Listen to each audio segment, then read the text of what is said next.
Thank you, Mr. Chairman, and thank you, Pat, for calling this hearing. When I talk in home, and I live in Cleveland, and first, Ms. Kovac, I've unfortunately been in and out of this hearing because of other things, and we all have those conflicts, but your testimony was some of the best I've heard here, so thank you over the years. Thanks so much.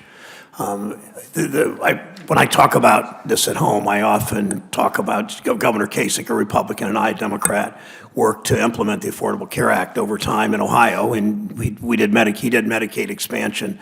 900,000 Ohioans have insurance that didn't have it prior to the Affordable Care Act, 600,000 through Medicaid expansion, a number similar in your state, and those of you from Pennsylvania and Michigan had similar numbers.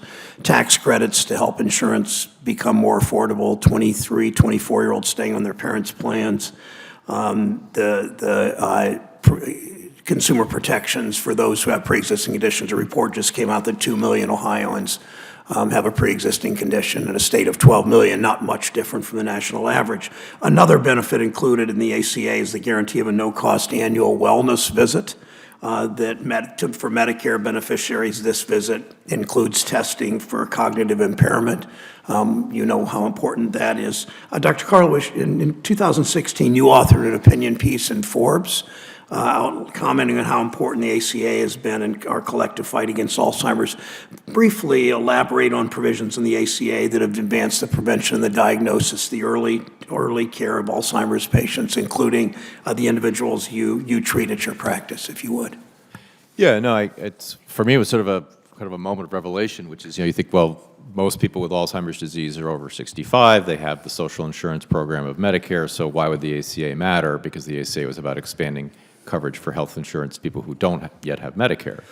And then I had this realization as I was looking at people coming to my practice that many of them, their caregiver is an adult child who's not yet qualified for Medicare. And many of them were telling me stories about how they were reducing their work or leaving the workforce in order to care for their relative. And it occurred to me that, to the extent that for whatever odd reason in America, health insurance is tied to having a job, that they were sort of taking a risk of underinsuring themselves for health care. And so it suddenly occurred to me, oh my God, the ACA is insuring my caregivers, giving them the ability to get health insurance while they're trying to care for their relative, which I think was what your mother went through when she left the workforce to take care of your grandmother before she...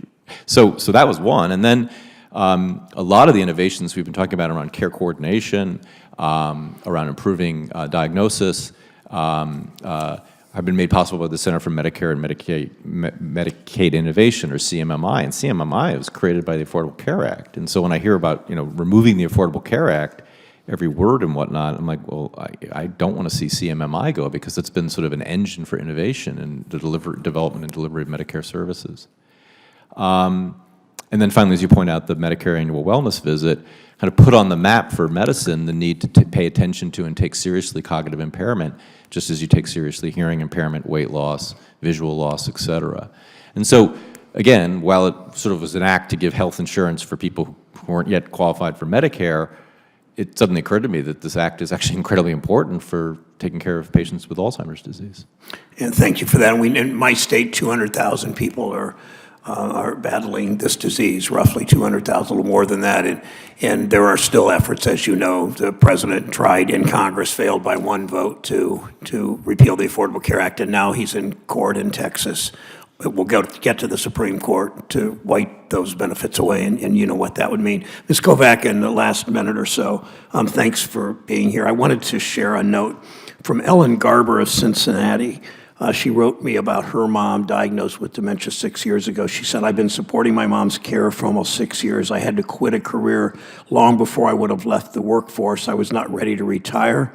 My mom now is 95. There's nothing else wrong with her other than her dementia. She'll be needing my support and care for many more years. My greatest fear is she'll get to the stage where she does not recognize us. You talked about the long goodbye. She does too. Alzheimer's and dementia is called the long goodbye. As a baby boomer, my fear is that this is my future. How can Congress better support families like yours and Ms. Gerber's? So my mom definitely didn't want to retire. She had to retire. And the first year after my chupe got out of the hospital, that year Mom did continue working, and we took 12-hour shifts every single day for a year. And Mom just looked at me and said, don't work. we'll figure it out, but don't work, let's get her back on track. There were situations where, because I'm the granddaughter, even though I had shared the same legal address as her for probably about 5 years, and I was one of her 2 full-time caregivers, I could not get FMLA because it's not a spouse, it's not a parent, it's not a child. So I know other states are starting to work on it. If we had like a family paid leave, greatly would have benefited my mom and I, because we both wanted to work, but we had to deal with this, and if there would have been kind of a middle balance, it probably could have relieved a lot of our stress too. Thank you. Thank you for sharing how much you love your mom and your grandmother. I was in Laconia, New Hampshire about a year or several months ago, and a woman said to me, a longtime child care worker, and had probably done it for 40 years. She said child care in this country should be a public good. It's similar to parks and what else public education, and she was extending that generally to caregiving, what many countries, almost every rich country in the world does in terms of children, in terms of family leave for any host of reasons, and that just speaks to that. So thank you so much to all of you.